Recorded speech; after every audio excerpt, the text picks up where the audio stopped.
She's such a special player, and you know something, the University of Iowa is the right place for this to happen.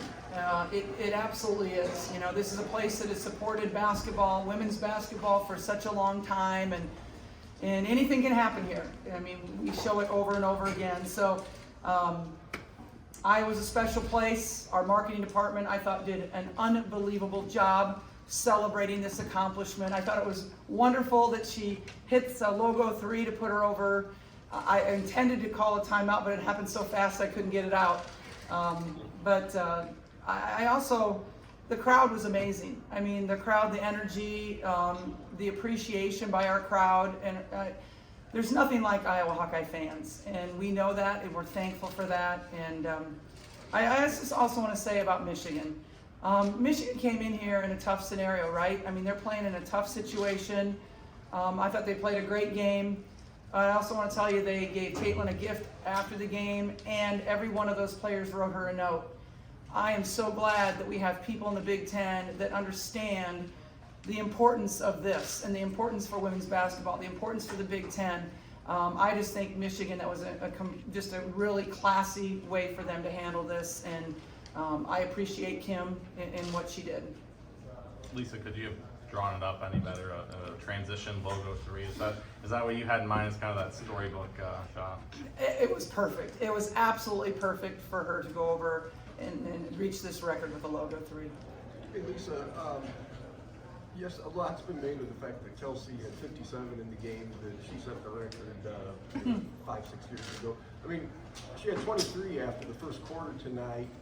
I mean, was that something, do you think that she had that in mind at all, because she's such a competitor? I don't think she ever thought about it. I've never heard her mention that. I don't think so. Lisa, what do moments like this mean to your program? You know, it's such great momentum, you know, for our program, but I mean, it's special because, again, you know, it's Iowa. I mean, this is a great place for girls and women in sports, and it seems fitting that it should be here. Lisa, that first quarter just felt sort of like one of the craziest things I've ever seen. But as a coach, Caitlin has those moments, has those stretches. How often do you allow yourself to just sort of like appreciate her rather than be like 100% coach, but just watch a little bit? You know, I usually don't, but tonight, that's why I was determined to call that timeout, and just to let her enjoy it. And we really didn't talk in the timeout. We just kind of all sat in our thoughts, and I just wanted her to have some space to think about what she'd accomplished and just to enjoy the moment. And usually that's not me. I don't burn timeouts for anything. Lisa, I mean, Caitlin has every reason to be, ego-driven based on what she's accomplished, but it seems like when the lights are brightest on her, she tries to shine it on everybody else. I guess, can you just kind of speak to having that sort of, not just caliber of a player, but caliber of leader that wants to just shine on more than her? Well, she's one over 1,000 assists. I mean, this is getting downplayed with her points because her points are so magnificent, but I mean, her assists are incredible, and you know, that's what makes her such a special player. But I'm telling you, every woman on that team loves her. They're not jealous of her. They know how hard she works for it, and they know, you know, what she brings to our team. So I'm very thankful that I have a group of women that understand that. We don't see Caitlin get emotional all that often. Was there any moment after the game or during the game that made you emotional at all? You know, when she hit it, definitely took a second to get back into reality, or kind of, it's pretty surreal at that point.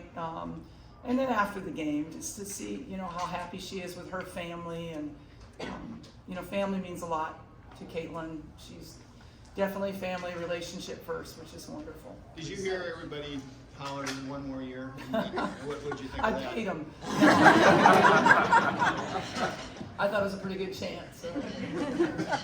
I asked Caitlin this, I was going to ask you a similar question. What would you think as a younger kid yourself, if you could see this now, what would you think of all of this as a younger kid looking back? Yeah, there's no way, you know, I could imagine this. I can remember sitting on my couch with my parents in my home in Marion and watching Billie Jean King play Bobby Riggs and thinking, wow, you know, we can really play sports. You know, we really have this chance, and watching the '72 Olympics and thinking, wow, we get, you know, this is a possibility for women.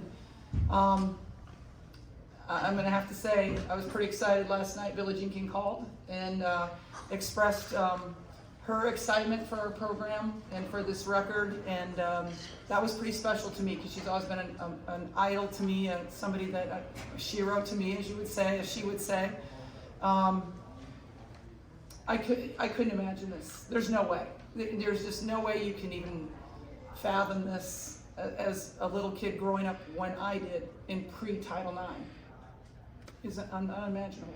What does that say about where we are now, as your program of women's basketball in general, and what Caitlin's done for that? Yeah, and I think Title IX had a big part to do with that. I think it gave women an opportunity to compete, and now we have women that were first those Title IX babies that are mothers and grandmothers that understand the value of sport and the lessons that can be learned from sport, and you know they want to support it, and we didn't have that 20 years ago. So I'm really thankful that we have this. And again, at a school like Iowa that has been so really concerned about gender equity since Dr. Grant was here, and somebody that really did so much for gender equity in Title IX and was impactful in that. I'm just so thankful that it happened here at Iowa. Lisa, from a team standpoint, as glorious as it was tonight, is there some relief now that you can move on with the season? There is a little bit actually, and I think you saw that in Caitlin's play after she made the record too, right? It's been a little bit of a distraction, but a good distraction, right? Like you want these kind of distractions for your team.